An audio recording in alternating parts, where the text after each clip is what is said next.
Title: The car that never stopped following me. I used to think paranoia was something that happened to other people, the kind of thing you hear about on true crime podcasts, the kind of story that starts with someone saying they knew something felt wrong but ignored it. I never imagined I would become one of those stories, and if I had trusted my instincts sooner, maybe I would have slept better during the months that followed. Maybe I wouldn't still check my rearview mirror every single time I drive home at night. It started on a Thursday, a completely ordinary Thursday. I worked the late shift at a small pharmacy on the edge of town. Nothing exciting ever happened there. Most nights were spent stocking shelves, helping the occasional customer, and counting down the hours until closing. By the time I locked the front doors, it was nearly midnight. The parking lot was empty except for my car. At least that's what I thought. As I walked toward it, I noticed another vehicle parked near the far corner of the lot, a dark sedan. The engine was running, but the headlights were off. I couldn't see who was inside. For a moment, I stopped walking. Something about the car felt strange, but then I laughed at myself. People sit in parking lots all the time. Maybe someone was waiting for a friend. Maybe they were checking directions. Maybe they were on a phone call. I got into my car and drove away. A few minutes later, I glanced into my rearview mirror and saw the same sedan behind me. At first, I didn't think much of it. There were only 2 roads leading away from the pharmacy, so it wasn't unusual for another driver to be heading in the same direction. 10 minutes passed, and the sedan remained behind me. I changed lanes, it changed lanes. I took a turn toward a residential street. It took the same turn. A strange feeling settled into my stomach. Not fear. Not yet. Just uneasiness. The kind that makes you sit a little straighter and pay a little more attention. I checked the mirror again. The sedan stayed exactly 3 car lengths behind me. Never closer, never farther away. I told myself it was a coincidence. But by the time I reached my apartment complex, I couldn't shake the feeling that something wasn't right. The sedan drove past without slowing down. I watched its taillights disappear around the corner. Then I went inside and tried to forget about it. The next night, I worked another late shift. Everything was normal until I walked out into the parking lot. The same dark sedan was there, parked in the exact same corner, engine running, lights off. This time I didn't laugh. A chill ran through me. I stood there staring at it for several seconds, waiting for something to happen. Nothing did. No one got out. No windows rolled down. The car just sat there. Eventually, I convinced myself there had to be a reasonable explanation. I got into my vehicle and left. 5 minutes later, the sedan pulled onto the road behind me.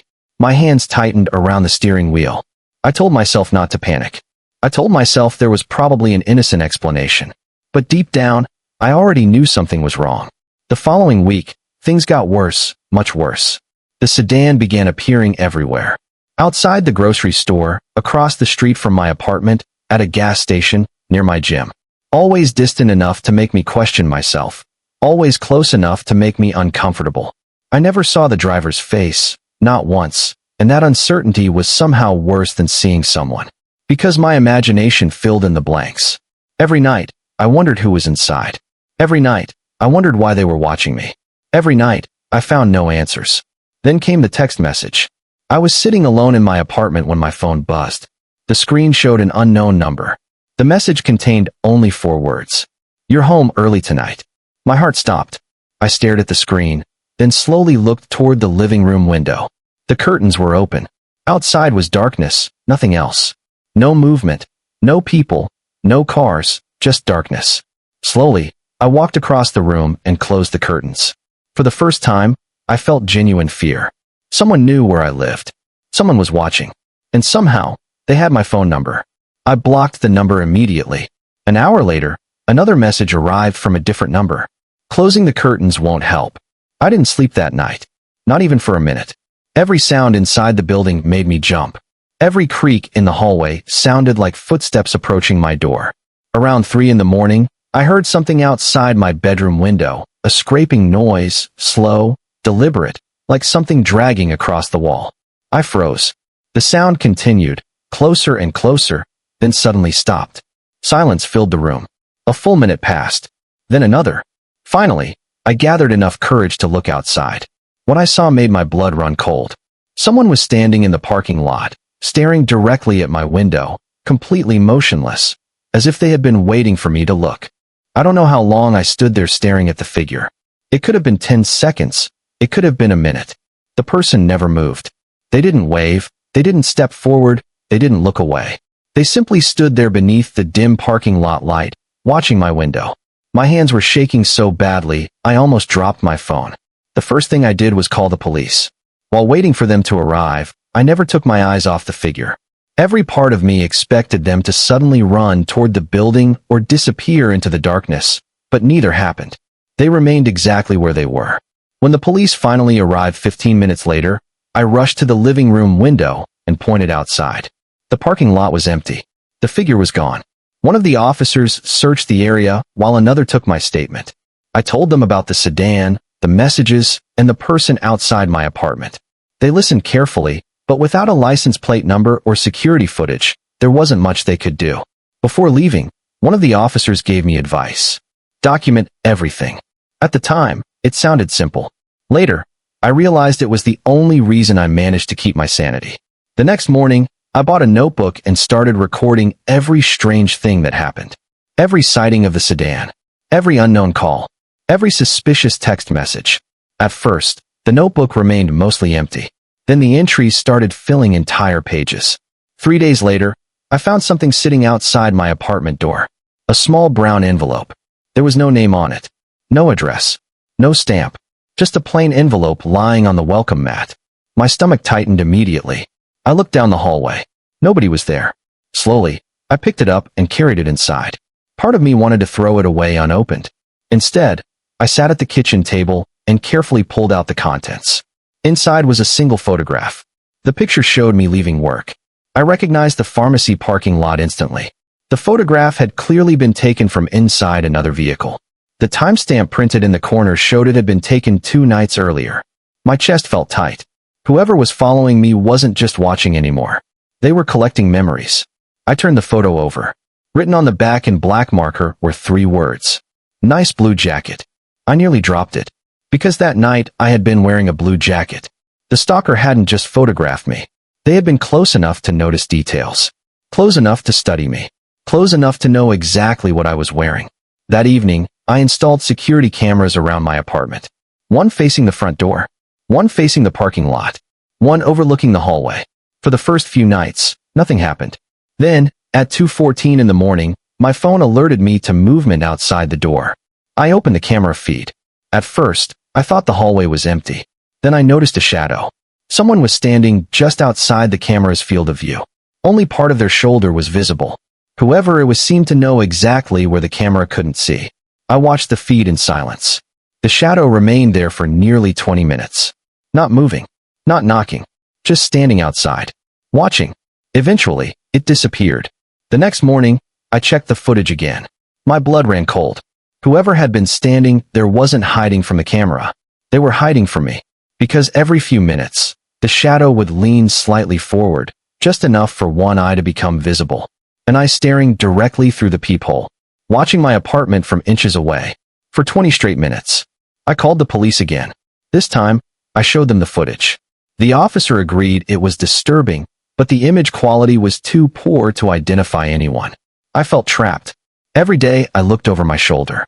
Every night, I checked the locks 3 or 4 times before bed. My friends began noticing changes in my behavior. I stopped going out. Stopped visiting crowded places. Stopped staying late anywhere. The stalker was slowly shrinking my world. And the worst part was that they knew it. A week later, something happened that changed everything. I was leaving the grocery store when I noticed a folded piece of paper tucked beneath my windshield wiper. Immediately, I looked around the parking lot. Nothing seemed unusual.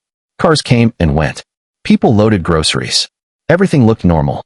But normal no longer meant safe. I unfolded the paper. There was only one sentence written inside. I know where your mother lives.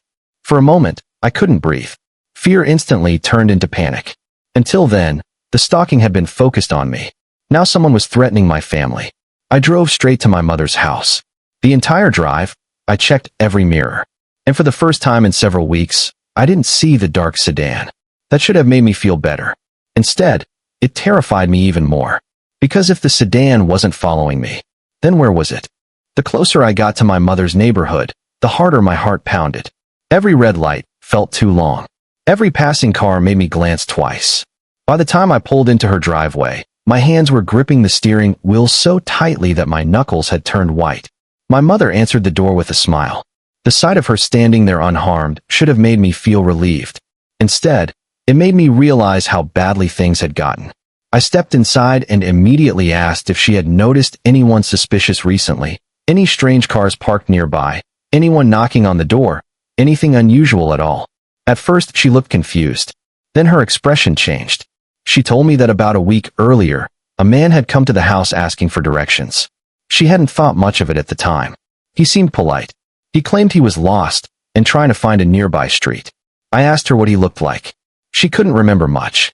Average height, dark clothing, baseball cap, the kind of description that could apply to thousands of people. Then she said something that made my stomach drop. The man had known her name before she introduced herself. For several seconds I couldn't speak. I asked if she had told anyone about me recently. She shook her head.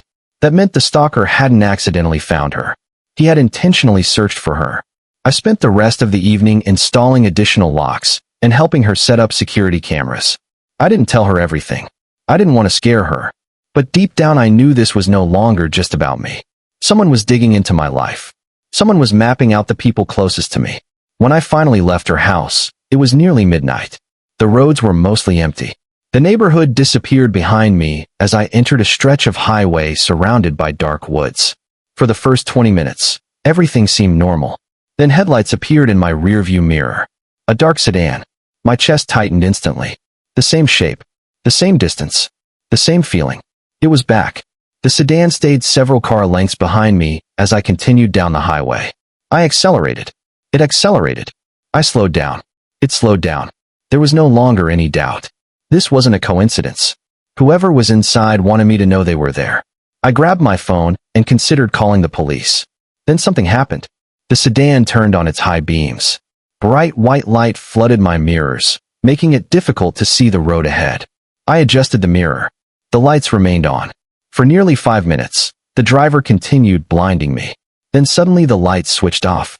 A few seconds later, my phone buzzed. A text message. Unknown number. I didn't want to look, but curiosity got the better of me. The message contained 6 words. Tell your mother good night for me. My entire body went cold. The stalker hadn't just followed me. He had followed me from my mother's house. He had been watching. Maybe from across the street. Maybe from the woods. Maybe even closer. The realization hit me like a punch to the chest. There was nowhere I could go without being seen. Nowhere I could hide. I called the police immediately. The dispatcher instructed me to drive directly to the nearest station instead of going home. I followed her instructions. The sedan continued trailing behind me. When the police station finally came into view, the vehicle slowed down. For the first time, I caught a glimpse of the driver. Only a silhouette. A dark figure behind the windshield. Then the sedan turned away and disappeared into the night. The officers took another report. Another statement. Another collection of screenshots and photographs. Yet despite everything that had happened, they still couldn't identify the person responsible. The days that followed became a blur of anxiety. I barely slept. I barely ate. Every notification on my phone made me jump. Every unexpected sound sent my pulse racing. Then one afternoon, I arrived home from work and immediately noticed something wrong. The front door was unlocked. I was absolutely certain I had locked it before leaving. For several seconds, I stood frozen in the hallway. The apartment was silent. Too silent. Slowly, I pushed the door open. The living room looked normal. Nothing appeared missing. Nothing appeared damaged. But as I moved deeper into the apartment, a terrible feeling settled over me. Someone had been inside. I could feel it. The bedroom confirmed my fears. One of the dresser drawers was slightly open. I never left it that way. Neither did anyone else. I grabbed a kitchen knife and checked every room.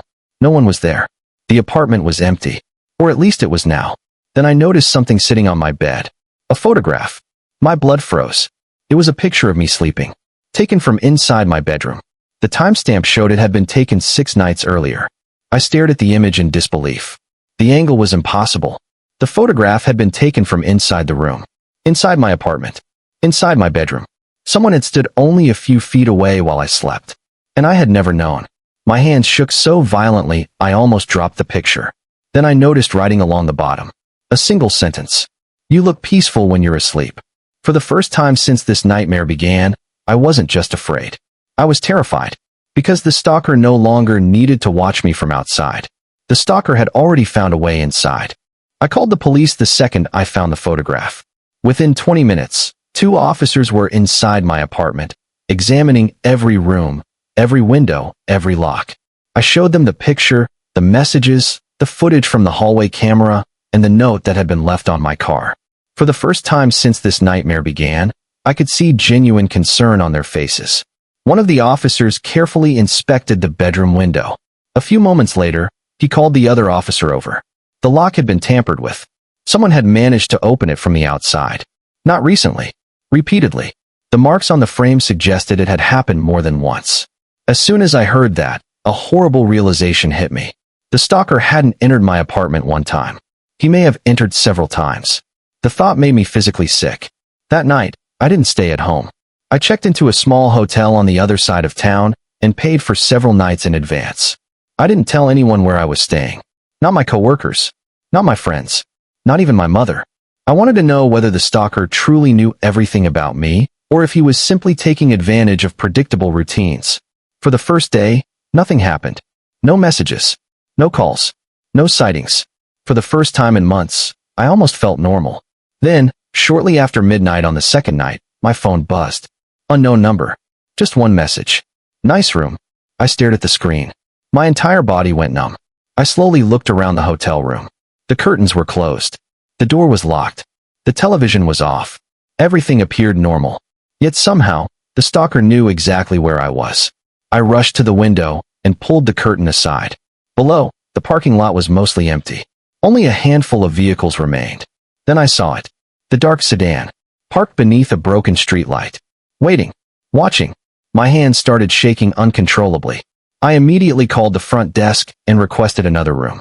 An hour later, I moved to a different floor under a different name. The next morning, I checked out completely. At this point, I no longer cared about convenience. I cared about survival. The following week became a constant cycle of fear. I stayed with different friends. I changed routes to work. I varied my schedule. I avoided being alone whenever possible. Yet the messages continued. Some were simple. You're getting harder to find. Others were worse. I liked the hotel better. Each message felt like proof that no matter what I did, the stalker remained one step ahead. Then came the package. It arrived at the pharmacy where I worked. The box was addressed directly to me. No return address. No shipping information. Just my name. My manager handed it to me during my shift. The moment I saw it, I felt uneasy. I waited until my break before opening it. Inside was a small digital recorder. Nothing else. No note. No explanation. Just the recorder. I pressed play. At first, all I heard was static. Then footsteps. Slow footsteps. The sound of someone walking. A few seconds later, a door opened. My front door. I recognized the sound instantly. Then came another noise. My bedroom door. My blood ran cold. The recording continued. Footsteps crossed the room. Closer. Closer. Closer. Then silence. A long, uncomfortable silence. Finally, a voice spoke. A low male voice. Calm. Almost gentle. I'll introduce myself soon. The recording ended. I nearly dropped the device. For several minutes, I couldn't breathe properly. The stalker wasn't hiding anymore. He wasn't pretending to be invisible. He wanted me to know he existed. He wanted me terrified. And it was working. That evening, detectives became involved. Unlike previous reports, they now believed the situation posed a serious threat. Phone records were examined. Security footage was collected. Witnesses were interviewed. For the first time, it felt like progress was being made. Then something happened that changed everything. One of the detectives called me late at night. His voice sounded different. Tense. Urgent. He asked if I was currently home. I told him no. I was staying with a friend. There was a long pause. Then he told me officers had searched my apartment again. This time they found something hidden beneath my bed. A small camera. My vision blurred. For a moment, I thought I had misunderstood. A camera. Under my bed. Recording everything. Recording me sleeping. Recording me changing clothes. Recording every moment I spent in that room. The detective explained that the device had likely been there for weeks. Possibly months. I felt physically ill. Every private moment. Every conversation. Every night alone. Someone may have been watching all of it. Then the detective told me something even worse. The camera had transmitted footage wirelessly, which meant the stalker didn't need to enter the apartment anymore. He could watch remotely. From anywhere. At any time. I barely slept that night. The next morning, I met the detectives in person. They finally had a lead. A partial license plate captured by traffic cameras. Not enough for an arrest, but enough to narrow the search. For the first time, there was hope. For the first time, the stalker might actually make a mistake. Unfortunately, he realized that too. Because later that same evening, I received the most disturbing message yet. No words. No threats. No photographs. Just a single image. A live picture. Taken only seconds earlier. I recognized the location immediately. My mother's house. The image showed her sitting in the living room, completely unaware that someone outside was watching. Below the picture was one sentence. Stop looking for me. At that moment, every ounce of fear turned into panic. Because this was no longer about obsession. It was no longer about stalking. The person following me had become desperate. And desperate people are the most dangerous. For the first time since this nightmare began, I truly believed someone was going to die. The second I saw the photograph of my mother, I grabbed my keys and ran for the door. The detectives were still talking on the phone, telling me to stay where I was and wait for officers to respond. I ignored them. My mother was alone. Nothing else mattered. The drive to her house felt endless. Every red light became an enemy. Every slow-moving car felt unbearable. My hands trembled on the steering wheel as I pushed far beyond the speed limit. The entire time, one thought repeated inside my head. What if I'm already too late? I called my mother 3 times. No answer. I called again. Still nothing. Each unanswered call made the panic worse. When I finally entered her neighborhood, my pulse was pounding so hard I could hear it. The street looked normal. Quiet. Peaceful. Exactly the way it always looked. But something felt wrong. Very wrong. As I turned onto her street, headlights suddenly appeared behind me. A dark sedan. The same sedan. My stomach dropped. After months of uncertainty, months of fear, months of being watched, the car was finally right there. Close. Closer than ever before. The sedan accelerated. I accelerated. The sedan stayed directly behind me. For a moment, I considered pulling over. Then I remembered the photograph. My mother. The message. The threat. I pushed the gas pedal harder. The sedan followed.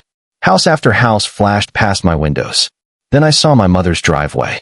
I slammed on the brakes and jumped from the car before it had fully stopped. The front door was closed.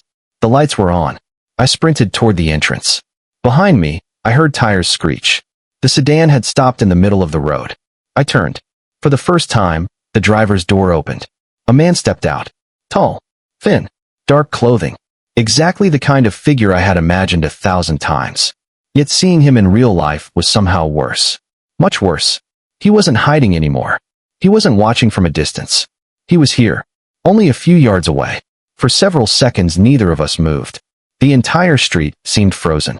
The man stared directly at me. Then he smiled. A slow smile. A smile that made my skin crawl. And then he started walking toward the house. Not running. Walking. Calmly. Confidently. As if he belonged there. I rushed inside and locked the door behind me. Mom. No response. I shouted again. Nothing. Fear exploded through my chest. I ran through the living room. The kitchen. The hallway. Finally, I found her asleep in the bedroom. Completely unharmed. I nearly collapsed from relief. At that exact moment, a loud bang echoed through the house. The front door. Someone had hit it. Hard. Another bang followed. Then another. My mother woke instantly. Confused. Terrified. I told her to stay in the bedroom and lock the door. Then I grabbed the nearest thing I could use as a weapon. A heavy metal lamp. The pounding continued. Each impact sounded stronger than the last. The front door wouldn't hold forever. Fortunately, police sirens suddenly pierced the night. The banging stopped. Silence filled the house. I cautiously moved toward the window. Outside, flashing red and blue lights flooded the street. The sedan was already speeding away. The stalker had vanished. Again. By the time officers arrived at the door, he was gone. No fingerprints. No clear face captured by cameras. Nothing. Just another close call. Another escape. Another night without answers. But this time was different. Because investigators finally had something useful. Several neighbors had witnessed the sedan. One of them had partially recorded the vehicle while filming the police response. Combined with the traffic camera footage, detectives now had enough information to identify the owner. The next morning, I received a call. The vehicle had been registered to a man named Daniel Mercer, 38 years old. No wife. No children. No stable employment. Several prior complaints involving harassment. No convictions. No arrests. Just a long history of making people uncomfortable. Unfortunately, when officers went to his listed address, they found nothing. The apartment was empty. Completely abandoned. It looked as if he had left weeks earlier. The only thing recovered was a notebook. Inside were dozens of names, addresses, photographs, schedules. Most belonged to strangers, people he had apparently followed at different times. But one section was dedicated entirely to me. Page after page, month after month. Photographs of my apartment, photographs of my workplace, photographs of my car, even photographs of my mother. Detectives later estimated that he had been tracking me for nearly a year. A year. The realization made me sick. While I was living my life, working, sleeping, shopping, laughing with friends, someone had been documenting every move I made. And now he knew the police were looking for him. The investigation intensified. State police became involved. Additional resources were assigned. Every officer seemed convinced the case would end soon. I wanted to believe them. I really did. But something inside me said otherwise. Because people like Daniel didn't simply disappear. Not after investing a year of their lives into an obsession. 3 nights later, I woke up around 2 in the morning. At first, I wasn't sure what had disturbed me. The room was dark, silent, still. Then I heard it. A faint sound coming from outside. Tap, tap, tap. Slow, deliberate. I sat upright in bed. The tapping continued. Tap, tap, tap. Coming from the window. My heart immediately started racing. I forced myself to look. And what I saw nearly stopped it completely. Someone was standing outside. Not in the parking lot. Not across the street. Directly outside the window. Only inches away from the glass.